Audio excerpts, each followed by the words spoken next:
thing that really I find very exciting is waiting for the subway train. And sometimes you will get a glorious one that arrives decorated like a birthday cake. Everything but the sparklers. It'll be just wall to wall, cover to cover, door to door. The whole thing is covered totally. I love these. And it's too bad that I have to then get on the train and be in the inside. I can't look at the outside anymore. The public see these cars all marked up, and they feel if these people can do this to the trains, then it indicates a failure of the system to protect its property, and if it can't protect its property, how is it going to protect its passengers? Some of them equate the markings on the car with dirt, filth, poor service, and the existence of crime in the subways. I tag every single panel in every wagon, and I've tagged countless of wagons, because every time I go, I tag 40, 50 wagons. Tag, I can do in a split second, very, very fast. And when you want to do the outside, you rack spray paint, sealing it, and you just put your name up. It's damage which costs millions of dollars to try and remove. I forgot what it costs. It costs the city a few $1,000s to repaint one car. They repaint it one day, the next day it's all graffiti again. They've gone through, I don't know, numerous compounds to try coating the trains with Teflon to see if they could steam it off. People were horrified in the 60s when this came along and how awful the subway cars and these plastic vinyl surfaces were being destroyed. I thought it was marvelous because these lousy plastic vinyl surfaces, which are very boring to sit on the subway and look at, were being destroyed. I think it's great. I love to sit on the subway and try to figure out these things and read them and look at them. I think it's a very expressive, if you will, folk art. It really comes into the category of folk art for me.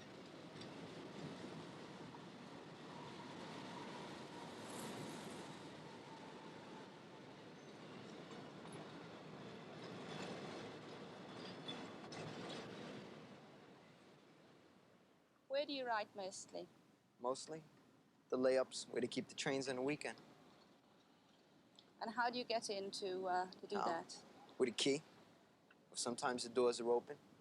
We just go inside, a whole bunch of us, all the riders. We just, start marking up all over, inside, outside, every place. The key I have is the 400 key, and it's a master key for all the trains in New York City. And I got this key from my friend, and he let me make a copy of it.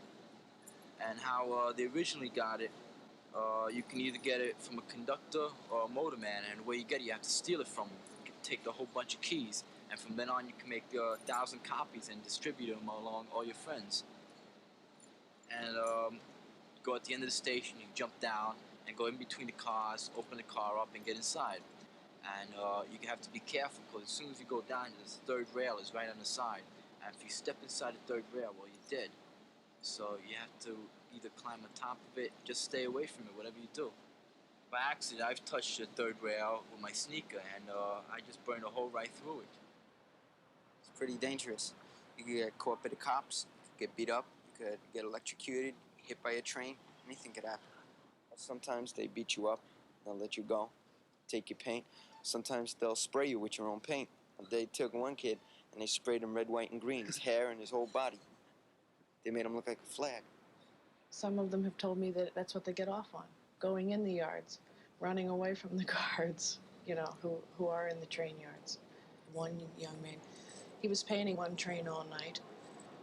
Early morning, he heard the electricity go on, so he picked up his shopping bag full of spray cans, 26 of them, and it exploded and killed him.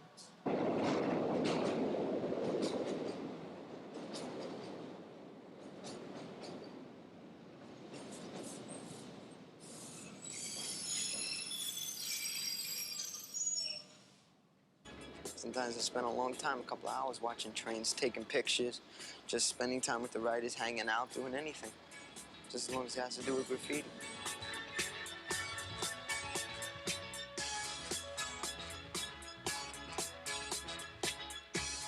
People on platforms and stuff, they look at, what does that garbage say and all this stuff. But people that write, they know what it says.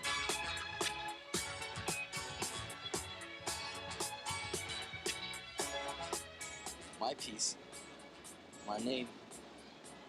Watch my name go by.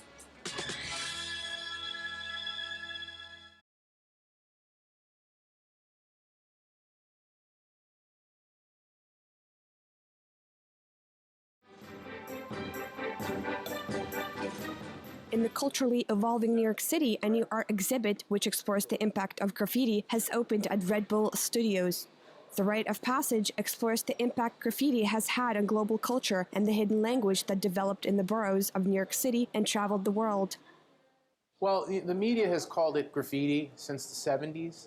The folks who started doing it called it writing because that's what they did. It was a simple act of writing their names. And that evolution of writing their name became more involved and more complicated because you had young kids competing. So it was all about, well, I'm going to draw my name like this. Well, I'm going to take it to another level and do it this way. I'm going to draw an arrow. I'm going to draw Snoopy next to my name. So it evolved out of competition. And it went from just writing your name and having it be something legible that everyone can read to a whole language emerging that you had to be fluent and trained and understand you had to be trained in order to understand what was being written and what was being said. In the 1970s, when graffiti was just emerging, New York was on the edge of bankruptcy and did not have public funding to clean the subway cars of its massive transit system from vandalism that later turned into art and a form of communication. And so the subway cars became a favorite and available medium for the artist's tags.